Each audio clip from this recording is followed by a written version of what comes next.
Salut à vous, aujourd'hui je vais vous parler de la partie sombre de CPCAM. Bien sûr, je ne vous parle pas de films d'horreur ici, mais chaque logiciel a sa partie sombre. Aucun logiciel n'est parfait. CP a sa partie sombre et la voici.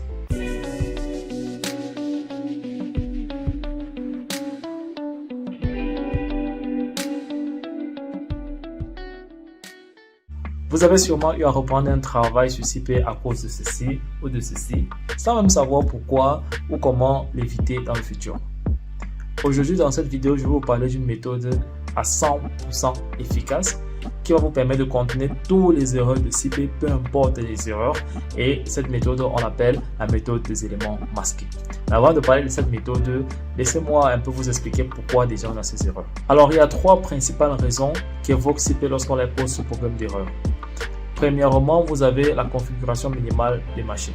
Si votre machine n'a pas la configuration minimale requise pour une version du logiciel, ne l'installez pas, car lorsque le logiciel va commencer à travailler, la machine ne pourra pas suivre l'exécution des procédures ou bien des instructions que le logiciel demande à être développé ou à être exécuté.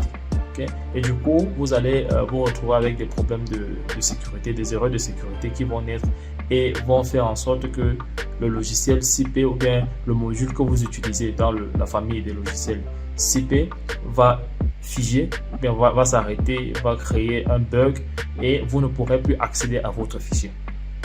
Deuxième raison, l'utilisation des versions non officielles de CP. Les gars, on se comprend. Lorsque vous utilisez une version qui n'est pas officielle, vous aurez des problèmes, des erreurs de sécurité. Okay? Parce que les versions craquées, piratées, viennent très souvent avec des failles dans la sécurité. C'est-à-dire que vous n'avez pas toutes les sécurités nécessaires pour effectuer un certain nombre d'instructions du logiciel. Et du coup, lorsque vous avez des programmes ou bien lorsque vous avez des projets et que vous lancez un certain nombre d'instructions, vous pouvez facilement tomber sur une faille de sécurité et du coup, le logiciel va se braquer et va bugger. Va vous informer de la ligne de sécurité qui n'a pas été respectée et va s'arrêter. Okay? La troisième raison, et c'est là où vous allez être surpris, c'est que vous allez un peu trop vite. Vous cliquez trop vite. Ok? Cliquez doucement, baissez le niveau, les gars. Alors, CP, réellement, c'est vrai. CP vous dit, lorsque vous cliquez un peu trop vite, il est possible que le logiciel n'arrive pas à assimiler toutes les instructions que vous lui envoyez simultanément. Et du coup, à un certain moment, se fige et se bloque. Ça crée un bug. Donc, ça arrive aussi dans la version officielle du logiciel, pas seulement sur les versions craquées, mais c'est bien sûr très peu fréquent. Et en plus de ça, il renouvelle les mises à jour chaque fois. C'est pour ça que vous avez des versions A, B, C jusqu'à J parfois, pour permettre de pallier à ces erreurs-là. Mais lorsque vous utilisez une version craquée, déjà c'est vous qui n'avez pas les configurations requises pour la machine et c'est encore vous qui utilisez une version craquée. Donc les gars, baissez le niveau, ok? Ne cliquez plus trop vite, ça va vous afficher moins d'erreurs. Mais bon, ne vous inquiétez plus, grâce à la méthode que nous allons vous montrer dans cette vidéo, vous n'allez plus avoir ces problèmes-là. Ou bien du moins, vous aurez ces problèmes, vous saurez comment régler ces problèmes-là pour ne plus perdre vos fichiers. Parce que c'est justement ça le cœur du problème. C'est que parfois, vous avez ces problèmes et vous perdez vos fichiers. Donc, vous allez savoir comment régler ces problèmes lorsqu'ils s'affichent et justement recouvrir vos fichiers sans toutefois les perdre. D'accord?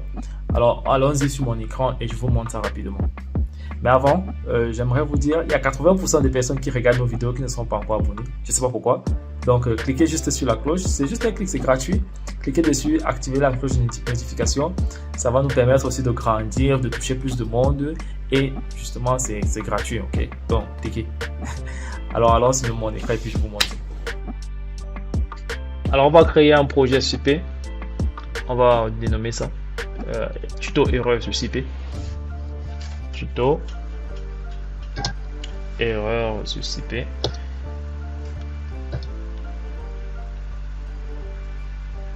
On va cliquer accepter. Ok, je profite de ce moment parce que j'ai essayé de travailler et puis j'ai constaté l'erreur, donc du coup je me suis dit vaut mieux faire une vidéo pour ça. Ok, je vais valider. Vous allez voir, l'erreur va s'afficher tout à l'heure. Ok, dans quelques instants ça va s'afficher et puis ça va s'arrêter. Alors là c'est un exemple d'erreur que j'ai, l'erreur 303 000 et ça fait un compte à rebours. Peu importe que vous acceptez ou pas, le logiciel va se fermer. Ok, on va accepter et puis je vais vous montrer comment régler ça. Alors Premièrement, vous allez dans votre Windows C où le logiciel est installé. Vous allez sur utilisateur. Moi, chez moi, c'est Omen. Ok.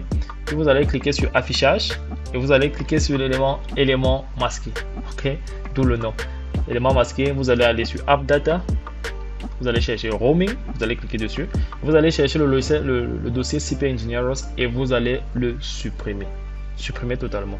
Si vous avez peut-être plusieurs fichiers CP, ok, si vous avez peut-être plusieurs versions CP dans votre machine, supprimez juste la version. Puis vous allez revenir, on va ouvrir CP, ouvrir CP4. Vous allez donc constater que vous n'avez plus de fichiers en fichier récent. Donc ce que vous allez faire, vous allez partir sur le File Manager, c'est-à-dire l'organisateur de fichiers, cliquez dessus. Puis vous allez retrouver votre fichier, le dernier enregistrement. C'est pour ça que je vous demandais de prendre l'habitude d'enregistrer de façon régulière. Et vous n'aurez plus cette erreur et vous allez pouvoir travailler sans souci et vous enregistrer jusqu'à ce que vous ayez encore une autre erreur. Si vous utilisez la version craquée, c'est forcément vous allez arriver à ça.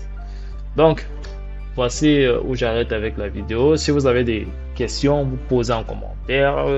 Vous avez des soucis avec des erreurs que vous n'arrivez pas à gérer ainsi, posez-les en commentaire et je vais trouver comment arranger ça. Donc je vous dis à très vite dans la prochaine vidéo d'EcoTrainings.